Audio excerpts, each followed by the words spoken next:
प्रभु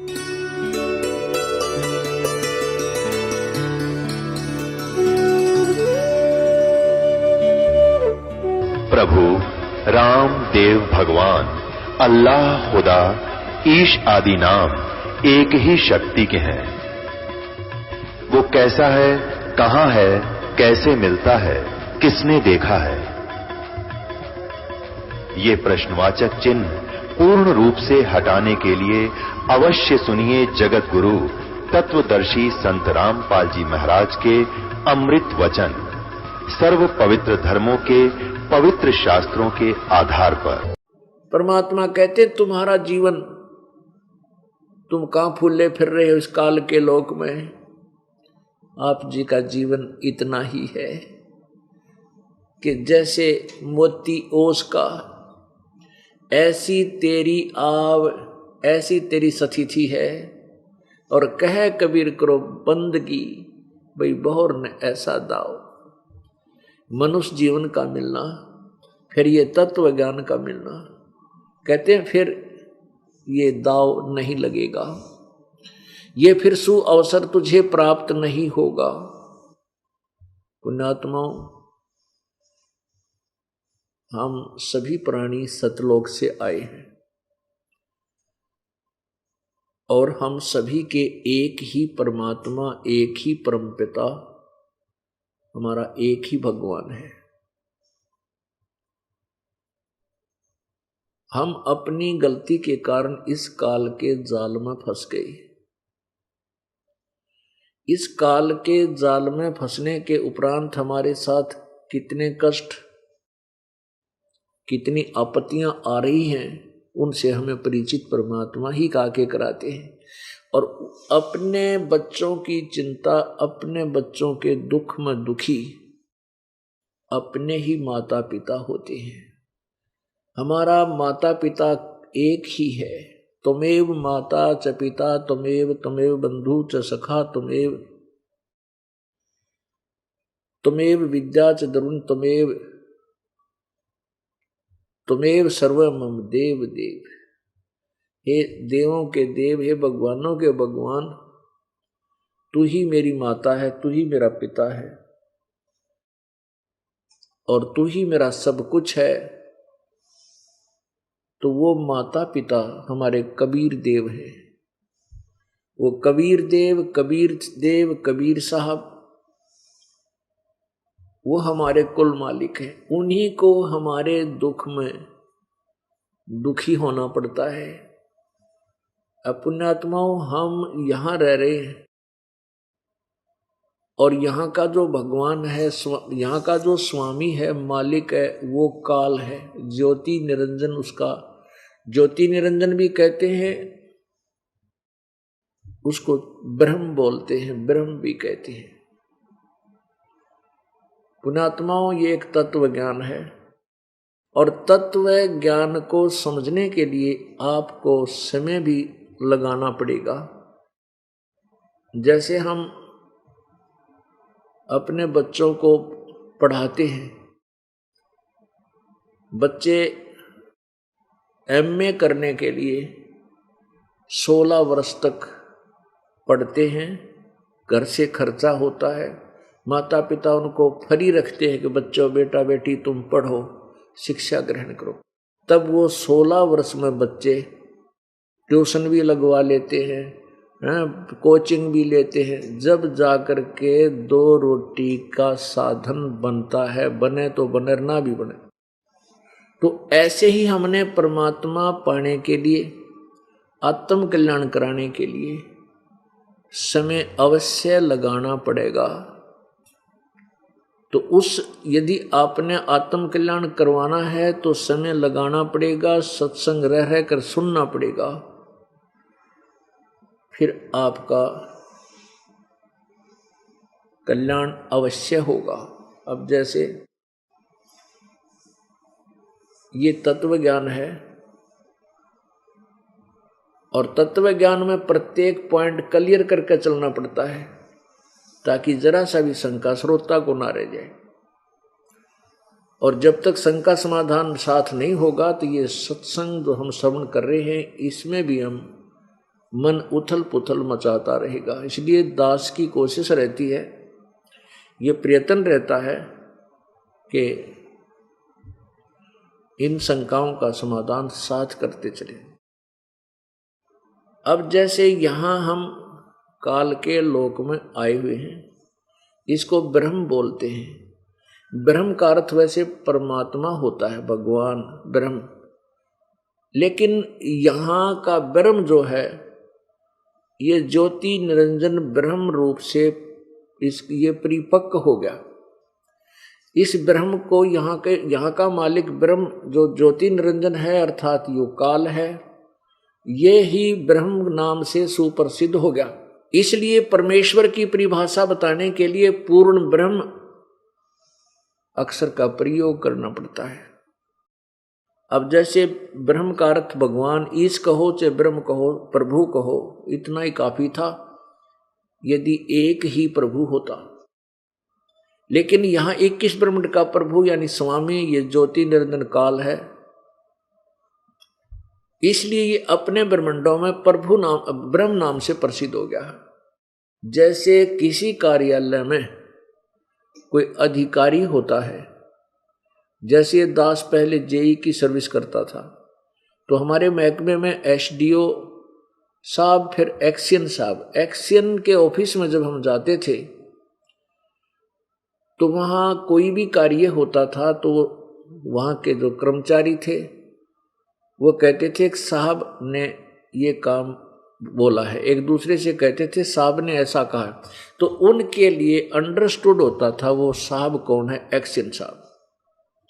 वो बार बार नहीं कहते एक्सियन साहब ने ऐसे कहा, एक्सियन साहब ने नहीं, उनके लिए अंडरस्टूड होता था कि साहब ने ऐसे बोला, तो सबको अंडरस्टूड था कि एक्सियन के आदेश है, तो वो वहाँ साहब पका हुआ है। तो ऐसे ही एक ब्रह्मांड में यहाँ भगवान यानी ब्रह्म ये काल पक गया। इससे ऊपर एक परब्रह्म है जो 7 संख ब्रह्मांड का प्रभु है, और परब्रह्म से ऊपर यानी ओवरऑल कंट्रोलर परम अक्षर ब्रह्म है। परम अक्षर ब्रह्म के विषय में गीता जी अध्याय नंबर 8 के श्लोक नंबर 3 में कहा है, और गीता जी अध्याय नंबर 15 के श्लोक नंबर 16 और 17 में 3 भगवानों की न्यारी न्यारी स्थिति है। एक क्षर पुरुष कहो चाहे ब्रह्म कहो, पुरुष माने परमात्मा, क्षर पुरुष ये क्षर ब्रह्म, अक्षर पुरुष अक्षर ब्रह्म यानी परब्रह्म, और तीसरा परम अक्षर ब्रह्म अर्थात परम अक्षर पुरुष पूर्ण परमात्मा पूर्ण ब्रह्म।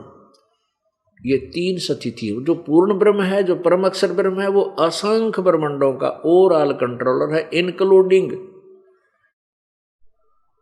ब्रह्म के 21 ब्रह्मांड और परब्रह्म के 7 संख ब्रह्मांड, इन सब के ऊपर वो पूर्ण ब्रह्म परम अक्षर ब्रह्म कुल मालिक है। तो इसलिए अब हमने इस प्रत्येक स्थिति को समझना है, तब हम आगे चल पाएंगे। इस काल भगवान की स्थिति समझाने के लिए परमात्मा ने क्या उदाहरण दिया है कि इस काल के लोक में आप देख रहे हो कि बुरा हाल आपका, अपना पिता अपने बच्चों को ऐसे दुखी नहीं कर सकता। किसी की टांग कट रही है, किसी का बेटा मर गया, किसी की बेटी मर गई, किसी का कैंसर होगी, किसी को अधरंग मार गया, कोई कुत्ता बना रखा, कोई सुअर बना रखा, क्या खाता है वो। तो ऐसा जुल्म अपने बच्चों पे अपना पिता नहीं कर सकता और भगवान नहीं कर सकता, परमात्मा ये दुख नहीं कर सकता, और इसे दुख दे वो भगवान नहीं है। पुण्यात्मा, इस काल के लोक में हम फंस गए।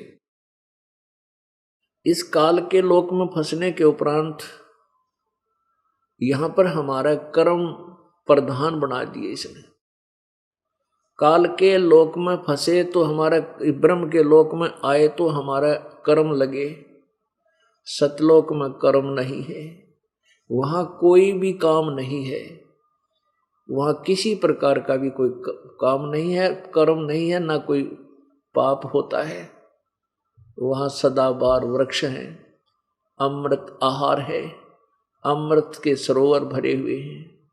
वहां कोई राग नहीं, कोई द्वेष नहीं, कोई भाई बंटवारा नहीं, किसी चीज का कोई अभाव नहीं, कोई मन में दोष नहीं, तो हम वहां रहते थे। अब उस सुख की तलाश हम यहां करने लग गए। इस काल ने हमारे को ऐसी जगह डाल दिया। अब जिसके पुत्र नहीं है वो पुत्र प्राप्ति में ही समझता है कि मेरा बेटा हो जा, संतान हो जाए, बस मैं आनंद हो जाऊं, मौज हो जाए मेरी। या भूल ला रखी काल ने। जिनका संतान है उन्हें पूछ, उनसे पता कर लो वह कितने सुखी हैं और कितनी मौज से उनकी यहाँ पर। अब संतान है वो सोचा है भगवान मेरे बालक बड़े हो जाए, इनका शादी कर दूं, इनका बच्चे हो जाए, फिर मैंने मौज हो जा, आनंद हो जा। इन बुजुर्गों ने, वृद्धों ने पूछ लो जिनका पोते पोती भी हो रही है, दोते दोती हो रही, इनकी कितनी की मौज से। यहां सुख नाम की चीज नहीं। 21 ब्रह्मांड में सुख नाम की चीज नहीं। ब्रह्मांड की सो आग लगी है और ये कृत्रिमबाजी सभी ठगी है। परमात्मा कबीर परमेश्वर जी हमें इसीलिए बताते हैं कि झूठे सुख को सुख कहे ये मान रहा मनमोद, ये सकल जबीना काल का और कुछ मुख में कुछ गोद। इस काल की परिभाषा बताते हैं कि जैसे कसाई बकरे पालता है, उन बकरों को पूरी सुविधा देता है, बकरे और बकरियों को पूरी सुविधा देता है। उनके गर्मी सर्दी से बचने के लिए उनके ऊपर कुछ झोंपड़ी आदि का प्रबंध भी कर देता है। साथ में लंबे चौड़े चरागाह भी खरीद कर उनके लिए रखता है। तालाब भी रखता है जहां वो जल पी लेते हैं। उनकी खूब केयर टेक करता है, देखभाल करता है। तो वो अबोध प्राणी उस काल उस कसाई को अपना दयालु स्वामी मान लेते हैं। किस दृष्टिकोण से? कि इसने हमारे को कितनी सुविधा दे रखी, कितना बढ़िया जल की व्यवस्था, आहार की व्यवस्था, चारा की व्यवस्था, गर्मी सर्दी से बचने की व्यवस्था, और पता नहीं कितनी बार आकर हमें संभाल रहा है। तो इस कारण से वो अबोध प्राणी बकरे और बकरी उस कसाई को अपना दयालु स्वामी समझकर जब वो आता है उनके बाड़े में, उनके स्थान पर, उसकी तरफ भाग लेते हैं प्यार से।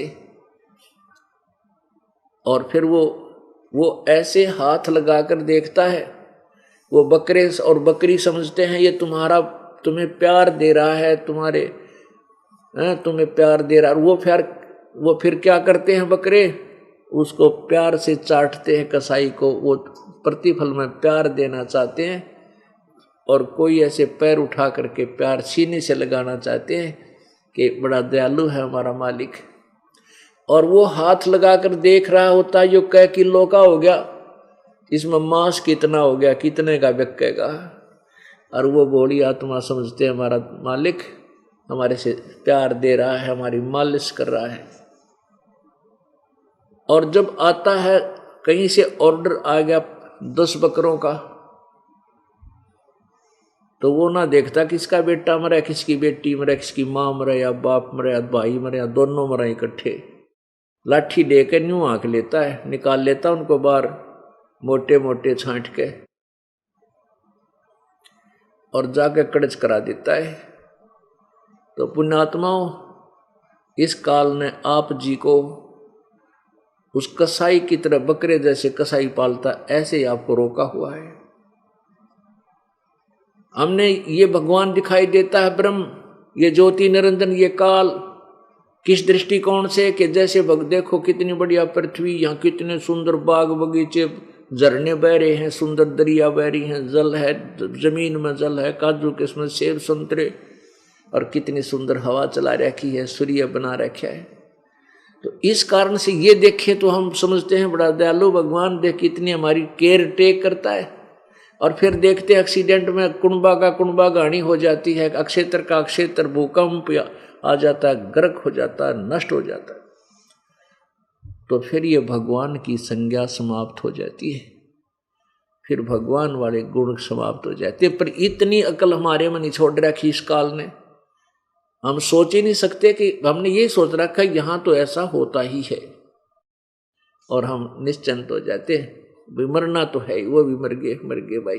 दुख आता है, रोना आता है, लेकिन विकल्प कोई नहीं, तो फिर कुछ दिनों में वो जख्म भर जाता है, फिर हम वैसे बकवादों पर लग जाते हैं, फिर एक चोट ठोक देता है। इसलिए परमात्मा हमें याद दिलाते हैं, एक उदाहरण देते हैं। कहते पतझड़ आवत देख कर बन रोवे मन माही, वो ऊंची टहनी पात थे अब पीले हो जाही। कि जिसमें पतझड़ आती है, बसंत ऋतु आती है, उसमें क्या होता है कि पत्ते पीले होकर वृक्षों के पत्ते झड़ने नीचे गिरने प्रारंभ हो जाते हैं। उसके तुरंत बाद ही छोटी छोटी कोपलें फूट आती हैं और कुछ ही दिनों में वो पत्ते बनकर ऐसे हवा के झोंकों में फड़फड़ फड़फड़ करके मस्ती मार रहे होते हैं। एक वर्ष वो मस्ती मारने के बाद फिर पीले होकर गिर जाते हैं और पैरों पशुओं के पैरों के नीचे या गंदे नाले में सड़कर खराब हो जाते हैं। यही उदाहरण दिया है इस काल के लोक का कि यहां ऐसे तुम्हारी दुर्गति होगी जब प्रलय होगा, जब ऐसे तुम्हारा नामो निशान मिट जाएगा। कहते हैं पतझड़ आवत देख के वो बन रोवे मनमाही, कि ये ऊंची टहनी पात थे पीले हो जाएं। एक उदाहरण दे रहे हैं कि जब ये काल के लोक में अब छोटे छोटे बच्चे, अब जैसे हम अब बूढ़े हो गए, सफेद बाल हो गए, जड़ दांत लागी खिसकन, और अब कुछ दिन में टिकट कट जाएगी, यहां से चलते बनेंगे, और तुरंत पीछे से बेटे हो गए, पोते हो गए, पर पोते हो जाएंगे।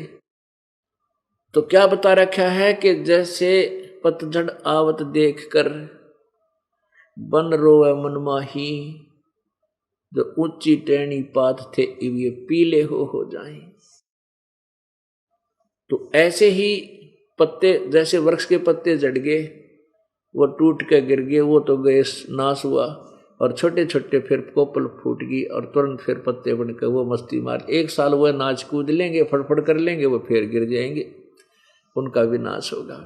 तो अब परमात्मा हमें यही काल के इस जाल को समझाने के लिए ऐसे एग्जाम्पल कोड कर रहे हैं, ऐसे उदाहरण दे रहे हैं।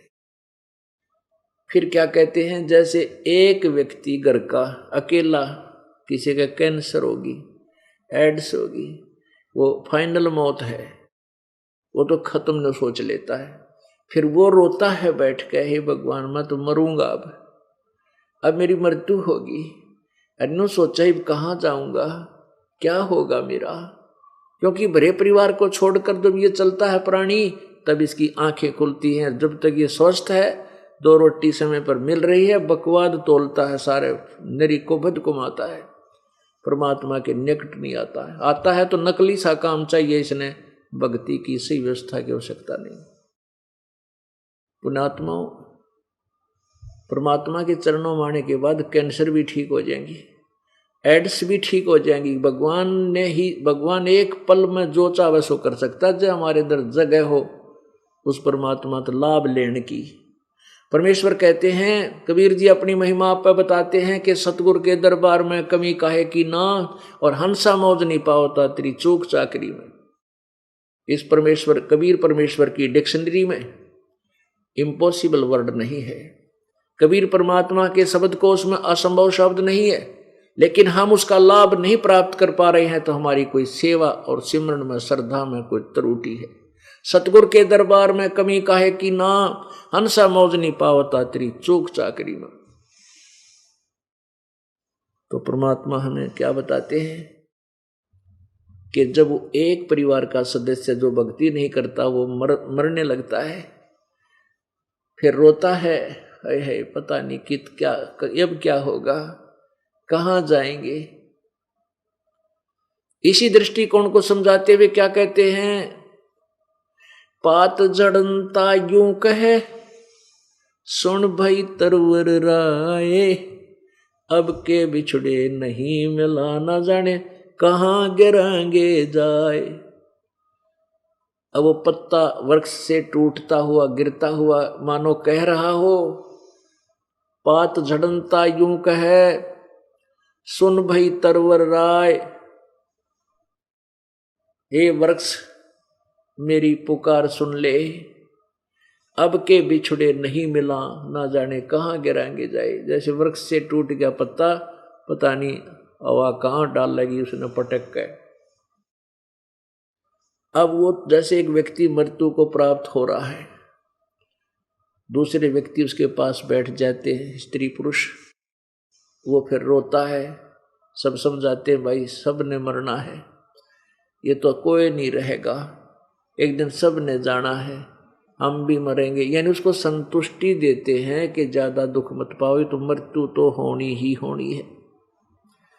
तो यहां वो वृक्ष कहता है, मान लीजिए जैसे एक परिवार का सदस्य है और इस बड़े पूरे परिवार को त्याग कर जब चलता है तो उसके लिए क्या बढ़ती है। परमात्मा कहते हैं हिड़की दे दे रोएगी सुरता जब तू चलेगी अकेली। आत्मा को कहते हैं परमात्मा के जब तू शरीर छोड़कर पूरे परिवार ने जिसने सारे न अपना मान रही थी, दिन रात पड़े नहीं था, एक पल की चैन नहीं थी और भगवान भजन की फुर्सत नहीं थी तेरे पास, तो उन्होंने कहते पछाड़ खा खा पड़ेगी, टक्कर मार मार कर रोएगी जब सारे सब कुछ त्याग कर चल पड़ेगी जिसको तू अपना माने बैठी है। हिड़की दे दे रोएगी सुरता जब तू चलेगी अकेली।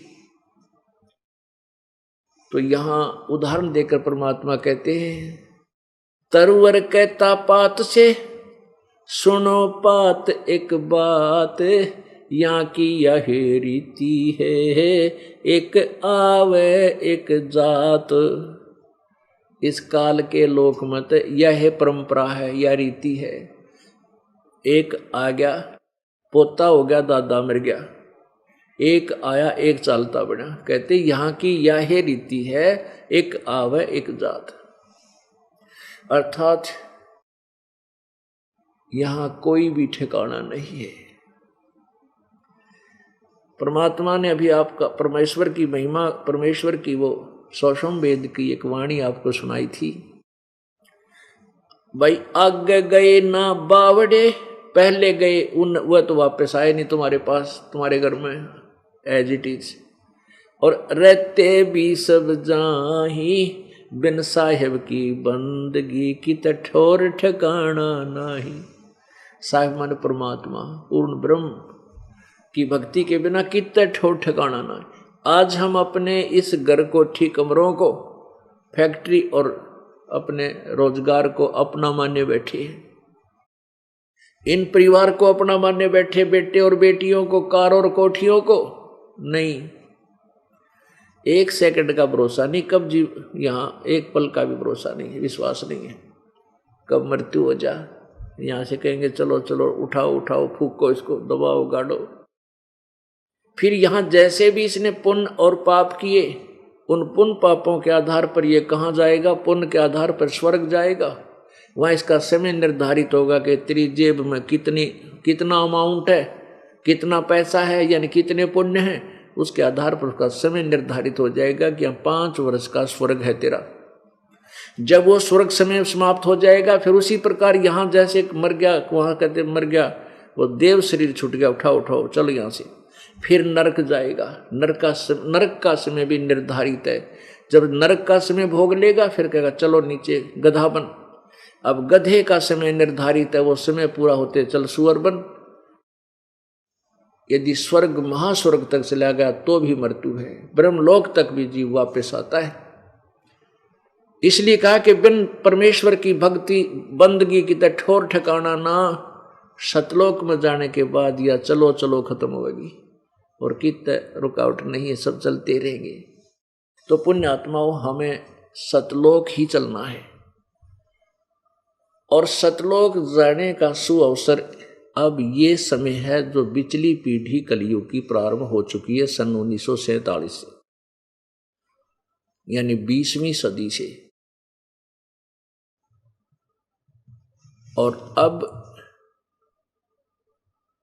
इस समय जिस पुण्यात्मा का मनुष्य जीवन है वो धन्य भागी है, पुण्य भागी है। और जो इस परमेश्वर के शरण में नहीं आ रहा है वो दुर्भाग्यशाली है, वो कर्महीन प्राणी है, महापाप का भागी है। परमात्मा ने मनुष्य शरीर दिया है केवल परमात्मा पाने, आत्म कल्याण कराने के लिए। जिस प्रकार यदि हम भक्ति नहीं करते हैं, बाकी क्या काम करते हैं जो अन्य पशु पक्षी करते हैं, नथिंग एल्स। यदि इसी काम के लिए मनुष्य शरीर दिया होता तो फिर इतना सुंदर शरीर भगवान अपने स्वरूप जैसा नहीं देता। एक आइटम और बना देता, गधे कुत्ता मत, एक और बना देता जो 84 लाख बना रखी।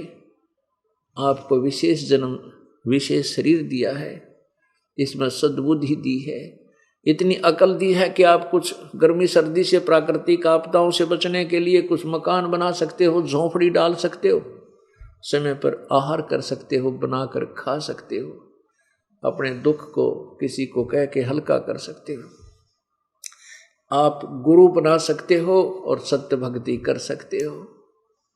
यदि आप ये काम नहीं करते तो हम केवल एक पशु तुल्य ही कार्य कर रहे हैं। परमात्मा क्या बताते हैं, बेटा जाया खुशी हुई, भाई बहुत बजाए थाल, आवन जावन लगा हुआ है जो कीड़ी का नाल। ओहो, पहले राजा लोगों के पुत्र होता था, क्योंकि हमारे समाज में इन अज्ञानी गुरुओं ने एक और बीमारी पाल रखी है कि जिसका बेटा नहीं उसकी गति नहीं, जिसका बेटा नहीं वो उसकी गति नहीं हो सकती, वो महापापी प्राणी है। तो इस अपने कलंक को मिटाने के लिए इंसान बेटे को महत्व देने लग गया। पुण्यात्माओं युग काल का जाल है, बेटे जो भगवान ने दे दी संतान से हर्ष स्वीकार करो और अपनी भक्ति करके उस बच्चे का भी अपना फर्ज पूरा करो, भक्ति पर लगाओ। जैसा परमात्मा ने उसकी ड्यूटी हमें दी है, सेवा दी है, वह सेवा करो और भक्ति करके पार हो जाओ। पीछा छुटवाओ और बेटे और बेटी के चक्कर में पड़ो ना, युग काल का भयंकर जाल है। अब जैसे किसी का संतान नहीं है, वो केवल संतान मांगना आता है। यहाँ पर पुण्यात्माओं परमात्मा कबीर जी जो चाहे सो दे सकता है, इतनी संतान दे दे हाथ जुड़ा देगा तुम्हारे थे। यहाँ 18-18, 20-20, 54 साल की यानी 27-27 वर्ष बयान हो गए थे, उनको संतान नहीं थी, उनको दे दी। वो केवल संतान न मांगना हो थे, वो ऐसी नीच आत्मा फिर आना भी छोड़ गए। तो कहने का भाव ये है कि वो काल के जाल में परमात्मा नहीं फंसाना चाहता आपको यहाँ से निकालना चाहता है और आपको संतान नहीं दे रहा है। कुछ दिनों में आप ज्ञान से इतने रंग दिए जाओगे कि आपकी संतान की चाह खत्म हो जाएगी। हम तो आप नहीं चाहोगे संतान, लेकिन फिर क्या है, काल ने बहुत भयंकर जाल फैला रखा है। आपकी कोई पड़ोसन आवेगी, रिश्तेदार आवेगा, नो कहेगा एक जातक तो चाहिए था। वो काल इंजेक्शन लुआवे है कि ये किसी ने हुक एंड हुक रुक करके और संतान उत्पत्ति करे। कहीं तेरे खाने के लिए काल ने 1 लाख मानव शरीरधारी प्राणी नित्य खाने पड़ते हैं, तो वो कराता सारे काम। तो ऐसे कई भक्त प्रारंभ में जब ये दास गांव में सत्संग करने जाता था, शुरू में तो परमात्मा ने काफी दया करते हैं प्रभु, फिर ये सोच लेते हैं कि ये तो बस इसने संतान और संपत्ति 2 चीज चाहिए हैं, वो हमारे पास वो सौदा नहीं है। यहाँ पर हमारा तो मूल उद्देश्य है आपको काल के जाल से निकाल कर सदा सुखी कर देना। इसके दौरान क्योंकि मन बड़ा उस्ताद है इस मन को रोकने के लिए, आपके एक बार तो निरे सुख देगा भगवान, आप जो मांगोगे देता रहेगा। अब देखो बालक है, स्कूल जाने लगा है और वो फिर कहता है, मेले में चला गया तो कहता है पिताजी ये खिलौना दे दो, ये खिलौना दे दो। पिताजी एक दो खिलौना तो दे दिला देता है, फिर बच्चा जो देखे या और दे दो, या कार ले दो, वह कार प्लास्टिक की 3 दिन में टूट फूट ले। तो पिताजी ये सोचता है कि एक दो तो बच्चे को खिलौने दिला देता है कि दुख ना पाओगी आत्मा, रोवे नहीं का, फिर नहीं दिलाता, क्योंकि फिर ये खेलने जाएगा, खिलौने से पढ़ेगा नहीं। ऐसे ही पुण्यात्माओं, आपको परमात्मा कुछ ऐसे सुख तो देगा जो आप इस लालच में लग जाओ कि भगवान पड़ा है, कबीर साहब परमात्मा है, लेकिन वो खिलौने नहीं देगा आपको जो आपकी भक्ति में बाधा करे। अब क्या बताते हैं, परमात्मा का विधान है, जो इस तत्व ज्ञान से अपरिचित हैं और संतान उनके भाग में नहीं है, तो वो खूब ट्राई करते हैं, ना जाने की तो झाड़े आने दो रहे, की तो हाथ दिखाओगे, पामिष्टा दो रहे, पता नहीं धक्के खा ले, लेकिन नहीं हुई संतान। तो अंत समय तक वो बहन जो होती है, विशेषकर काल ने ऐसी व्यवस्था कर रखी है, बहन बेटियों को ज्यादा चिंता बनती है कि तेरे को बांझ की संज्ञा ना मिल जा, और पुत्र नहीं प्राप्ति हुई तो बांझ की संज्ञा समाज दे देता है, और उसको बड़ा बूंदा लग गया, अच्छा नहीं लगता, तो वो बेचारी मर जाती है इसी दुख में, हाय मेरे संतान ना हुई, हाय मेरे संतान ना हुई। इस काल कसाई का ऐसा जबरदस्त विधान है, उसको अगले जन्म में सुअरी बना देगा, जन्म दे देगा, सुअरी बन जाएगी, और फिर हंसेगा मजाक करेगा कि ले अब जाम ले 18 कट्ठे, एक ही ब्यांत में, एक ही बार में 18 पैदा कर ले, बच्चा की मारी मरे थी तू, फिर नो जुलूस निकाल ले हमारे। तो परमात्मा आकर हमें कहते हैं, बेटा बच्चों तुम मेरी बात पर विश्वास करो और छोड़ दो इस यहाँ नकली, इस काल के नकली वस्तुओं की चाह। तो क्या बताते हैं, बेटा जाया खुशी हुई, भाई खूब बजाए थाल, राजा का लड़का हो जाता था, ओहो खुशी मनाता था, खूब ढोल बाजे बुझे बजाता था, और इसी प्रकार उसी की नकल गरीब आदमी करता था, लड़का हो जाता था, बैंड बाजेगा तो ब्योंत नहीं उसका, वो थाली बजाया करें, छोरा हो गया थाली बजाया करें।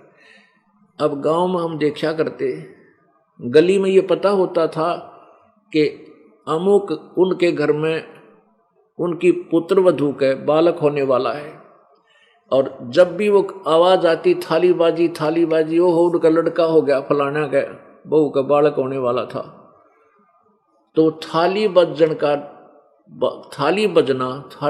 बजना मतलब लड़के का प्रतीक था, छोरा हो गया उनके, खुशी मनाया करते।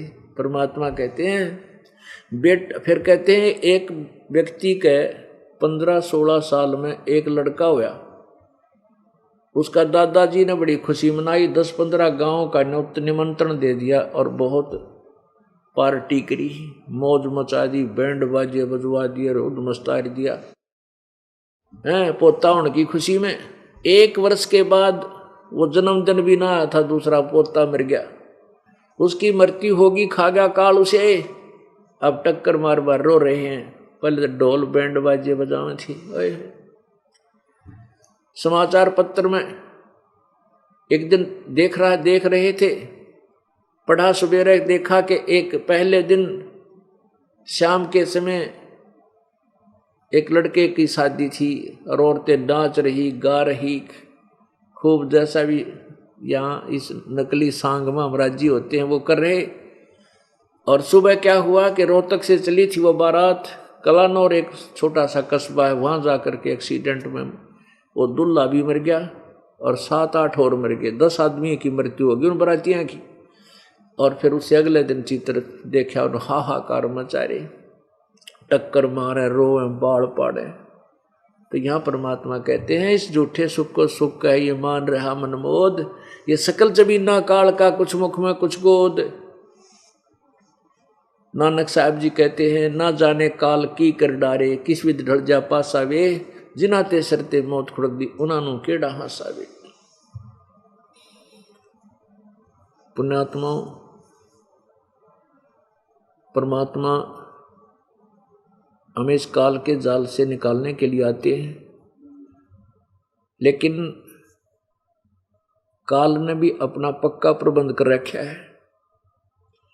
ये काल भगवान क्या करता है? ज्योति निरंजन ब्रह्म, जो ब्रह्मा विष्णु महेश का पिता है, दुर्गा का पति है, ये क्या करता है कि अपने नकली दूत, ये ऋषि महर्षि, इनको भेज देता है और इनकी बुद्धि पर पत्थर डाल देता है। इनको एक अक्षर ज्ञान तो हो जाता है संस्कृत का, और ये संस्कृत के ज्ञान, संस्कृत को बोलना सीख लेते हैं, पढ़ना सीख लेते हैं, लेकिन सदग्रंथों को वो काल इनको समझने नहीं देता।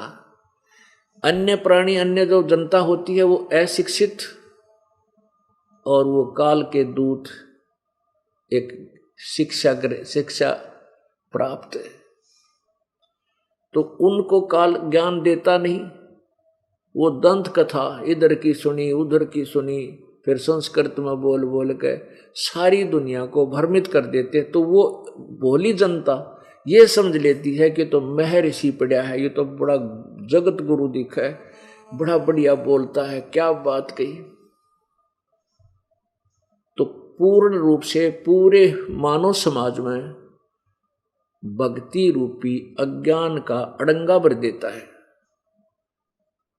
वो तो चाहता है कि इनको भगवान का ज्ञान ना हो, वो कौन है परमात्मा इनको किसी प्रकार पता ना लगे। ये मुझे या मेरे पुत्र ब्रह्मा विष्णु महेश को परमात्मा मानकर इन्हीं में अपना जीवन बर्बाद करते रहे। अब पुण्यात्माओं, इस बात का प्रमाण आपके समक्ष है कि पवित्र गीता जी, पवित्र चारों वेद, पवित्र 18 पुराण और महाभारत, ये सब संस्कृत में लिपिबद्ध शास्त्र सदग्रंथ है, लिपिबद्ध किए गए थे। लिपिबद्ध करने वाला कौन है? श्री वेद व्यास जी, जिनको कृष्ण द्वैपायन भी बोलते हैं। और इन पुराणों को, इन वेदों को और गीता जी को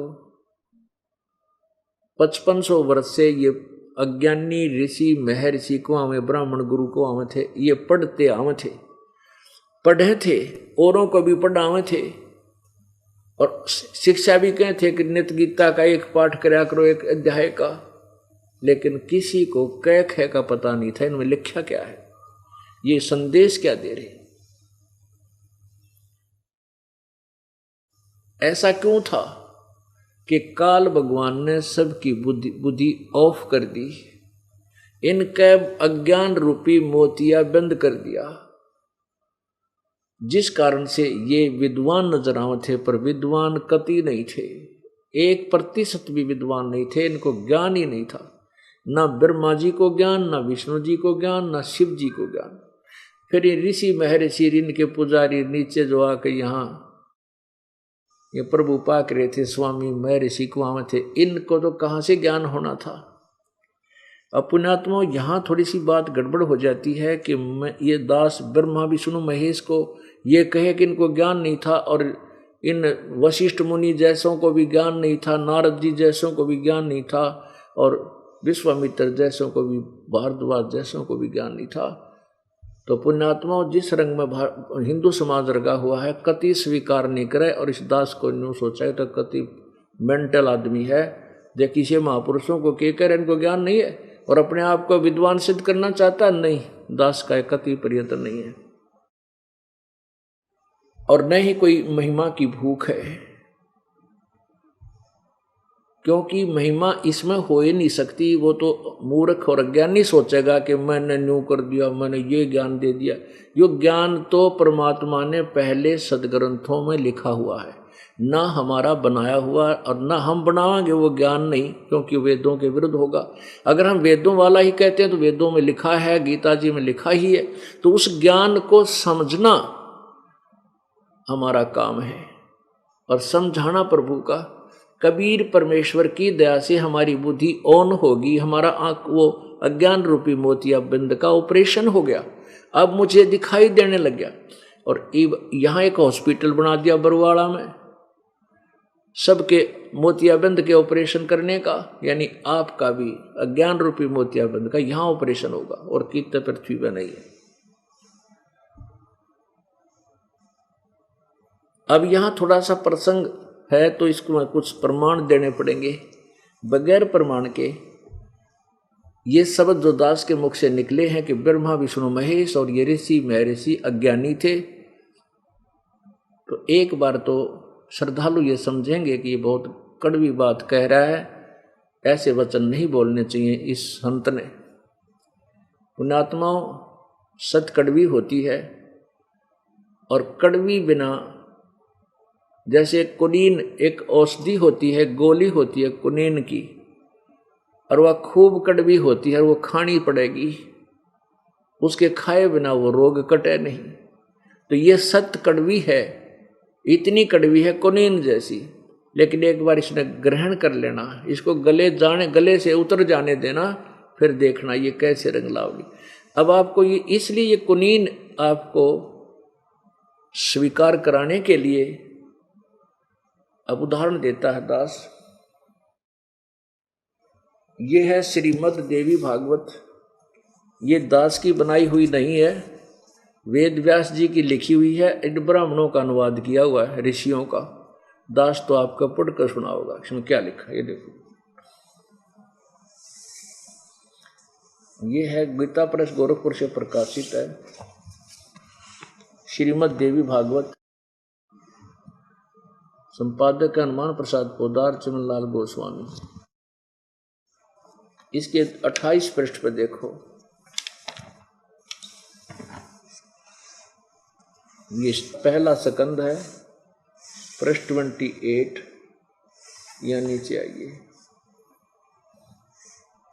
नारद जी ने कहा, महाभाग व्यास जी, अब व्यास जी ने नारद से पूछा था, तो नारद जी कह रहे हैं, महाभाग व्यास जी, तुम इस विषय में जो पूछ रहे हो ठीक यही प्रश्न मेरे पिताजी भगवान श्री हरि से किया था। मेरे पिताजी ने यानी ब्रह्मा जी ने, नारद जी कह रहे मेरे पिता यानी ब्रह्मा जी ने भगवान श्री हरि यानी विष्णु जी से किया था। देवादिदेव भगवान जगत के स्वामी हैं, लक्ष्मी जी उनकी सेवा में उपस्थित रहती है, दीप कौस्तुभनी उनकी शोभा बढ़ाती हैं, वे शंख चक्र और गदा लिए रहते हैं, पीताम्बर धारण करते हैं, 4 भुजाएं हैं, आज श्री वक्ष पर वक्षस्थल पर श्री वस्त्र का चिन्ह चमकता है, वे चराचर के जगत के आश्रय दाता हैं, जगत गुरु और देवता के भी देवता हैं।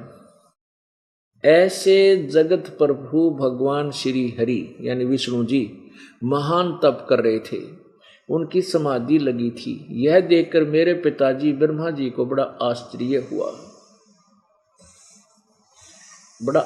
हुआ। अतः उन्होंने उनसे यानी विष्णु जी से जानने की इच्छा प्रकट की। ब्रह्मा जी ने पूछा, प्रभु आप देवताओं के अध्यक्ष, जगत के स्वामी और भूत भविष्य एवं वर्तमान सभी जीवों के एकमात्र शासक हैं। ब्रह्मा जी कह रहे हैं विष्णु जी को, भगवान फिर आप क्यों तपस्या कर रहे हैं और किस देवता की यानी किस भगवान की आराधना में ध्यान मगन है।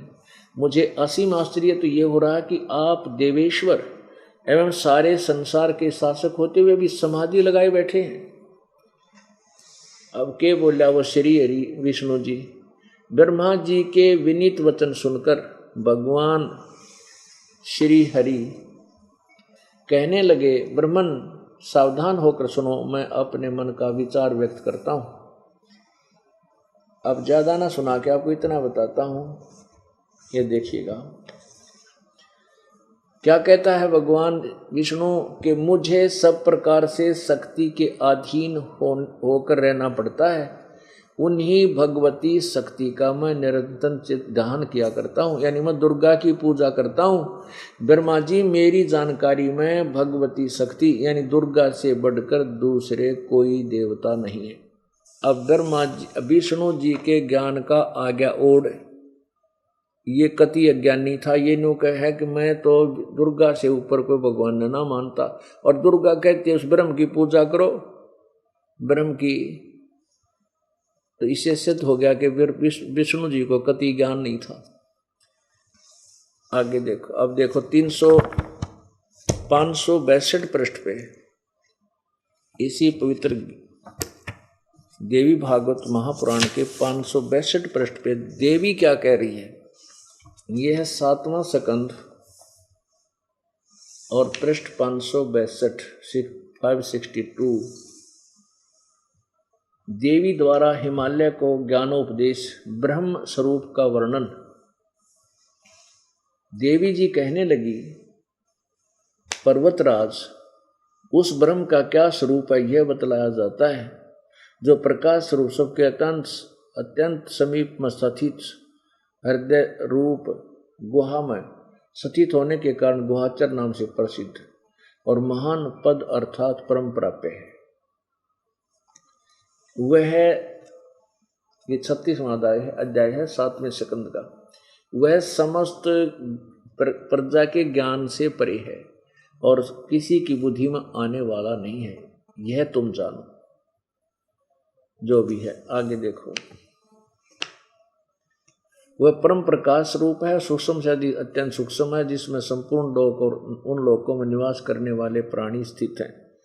वही ये अक्षर ब्रह्म है और वही प्राण सबके प्राण है, वही सबकी वाणी है और वही सबके मन है। वह है यह परम सत्य और अमृत अविनाशी तत्व सौम्य है। सौम्य उस वेदने योग लक्ष्य का तुम वेदन करो, यानी उस ब्रह्म की साधना करो, मन लगाकर उसमें तन्मय हो जाओ। सौम्य उपनिषदों में कथित। अब देखो इस दुर्गा की बुद्धि देख लो, ये क्या कहने लगी थी यहाँ पर कि जो परम प्रकाश रूप है, जो सूक्ष्म से अत्यंत सूक्ष्म है, जिसमें संपूर्ण लोक और उन लोकों में निवास करने वाले प्राणी स्थित हैं, वह अक्षर ब्रह्म है। और वही सबके, यहाँ अक्षर ब्रह्म बोल रही है, देखना आगे, वही सबके प्राण है, वही सबकी वाणी है और वही सबके मन है, वही परम सत्य और अमृत अविनाशी तत्व है। सौम्य उस वेदने योग लक्ष्य का तुम वेदन करो, मन लगाकर उसमें तन्मय हो जाओ। सौम्य उपनिषदों में कथित महान अस्त्र रूप धनुष लेकर उस पर उपासना द्वारा तीक्ष्ण किया हुआ बाण संधान करो और फिर भावनागुप्त चित्त के द्वारा उस बाण को खींचकर उस अक्षर रूप ब्रह्म को तुम लक्ष्य बनाकर वेदन करो। परवण पर ओम धनुष है, या कह रहे हैं, देखो यहाँ से शुरू करा था अक्षर ब्रह्म, और यहाँ आकर खड़ी होगी, या देखिए कहते उसका ओम तो नाम है, ओम तो धनुष है, जीवात्मा बाण है और ब्रह्म को उसका लक्ष्य कहा जाता। ये ब्रह्म ने कहा ब्रह्म को लक्ष्य बना। यहाँ क्या कह रही है कि उस अक्षर ब्रह्म को ही तो लक्ष्य बना। देखो तीसरी लाइन पे बदल गई, अक्षर ब्रह्म, यहाँ कहती है अक्षर ब्रह्म को लक्ष्य बना, यहाँ कहती है उसका ओम नाम है और ब्रह्म उसका ब्रह्म है और ब्रह्म को उसका लक्ष्य कहा जाता है। यहाँ अक्षर ब्रह्म या ब्रह्म। आगे देखो, यहाँ देखते हैं वह कहाँ रहता है ब्रह्म, वह सबका आत्मा ब्रह्म, ब्रह्मलोक रूप दिव्य आकाश में स्थित है। अब ये तो इतना खिचड़ी ज्ञान है इन देवताओं का, ब्रह्मा विष्णु महेश। और दुर्गा कहती है, विष्णु जी तो कहते हैं मैं दुर्गा से ऊपर किसी को भगवान देवता नहीं मानता, मेरी समझ में आता इससे बड़ी कोई शक्ति नहीं, कोई भगवान नहीं।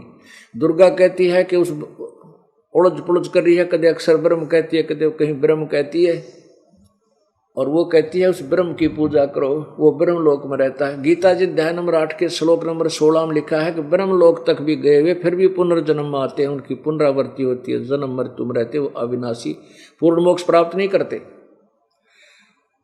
अब इन ब्राह्मणों की, सतयुग के ब्राह्मण कहते हैं बड़े विद्वान हुआ करते थे, वेदों के पूर्ण जानकार थे और वह दुर्गा की पूजा करा करते। थारा गजब वही हो। ये देखिएगा वही श्रीमद् देवी भागवत और ये स्कंद, छठा स्कंद, और यहाँ प्रश्न नंबर 414। जन्मेजय ने पूछा, महाभाग किस युग में कैसा धर्म धर्म का स्वरूप है कि संपूर्ण विषय को विशेष रूप से बताने की कृपा कीजिए। व्यास जी बोले, नर्प शार्दूल, अभी इस पुराण का लेखक बोल रहा है, हे राजन, यह निश्चय है कि सतयुग में ब्राह्मण वेद के पूर्ण विद्वान थे। ये ब्राह्मण कौन है? वशिष्ठ जी, नारद जी, ब्रह्मा जी और ये सारे विश्वामित्र, भारद्वाज, सारे ब्राह्मण को आया करते, ऋषि कहो चाहे ब्राह्मण को। यह निश्चय है कि सतयुग में ब्राह्मण वेद के पूर्ण विद्वान थे। उनके द्वारा निरंतर भगवती जगदम्बा की आराधना होती थी। अरे तरह के जो वेद में कितने भी भगवती की पूजा का नामो निशान नहीं, ना गीता में। अब देखो, भगवती का दर्शन करने के लिए उनका मन सदा ललायित रहता था। गायत्री के ध्यान, प्रणाम और उस जप में वे अपना सारा जीवन व्यतीत करते थे। माया बीज का जाप करना उनका प्रधान कार्य था। प्रत्येक गांव में शक्ति यानी दुर्गा मंदिर का उद्घाटन हो, यह इस विषय उनकी बड़ी उत्सुकता थी। प्राय सब लोग सत्य, दया और शौच से के युक्त होकर अपना कार्य संपन्न करते थे। तत्व ज्ञान के पारगामी उन ब्राह्मणों द्वारा जो भी कर्म होता था उसमें सत्य, शौच और दया, ये तीनों गुण निहित रहते थे। ये काट दिया रोग। कहते हैं सतयुग में ब्राह्मण वेद के पूर्ण विद्वान होते थे और भगवती की पूजा करते थे, मंदिर बनवाया करते थे। थारा गजब भैया। परमात्मा कहते, निरंजन धन तेरा दरबार, निरंजन धन तेरा दरबार, जहां पर तनिक न न्याय विचार। भाई वैश्या उड़े मुल मुल खासा, गल मोतियों के आरे। वैश्या उड़े मुल मुल खासा, गल मोतियों के आरे। पति भरता को मिले न खादी, वो सूखा निरस आहार। निरंजन धन तेरा दरबार, निरंजन धन तेरा दरबार, जहां पर तनिक न न्याय विचार। भाई पाखंडी की पूजा जग में, संत को कहें लबाड़े। पाखंडी की पूजा जग में, संत को कहें लबाड़े। अज्ञानी को परम विवेकी, ज्ञानी को मूढ़ गंवार। निरंजन धन तेरा दरबार, निरंजन धन तेरा दरबार, जहां पर तनिक न न्याय विचार। कह कबीर सुनो भाई साधो, यहाँ सब उल्टा व्यवहार। कहें कबीर सुनो भाई साधो, यहाँ सब उल्टा व्यवहार। सचों को तो झूठा बताओ, इन झूठों का एतबार। निरंजन धन तेरा दरबार, निरंजन धन तेरा दरबार, जहां पर तनिक न न्याय विचार।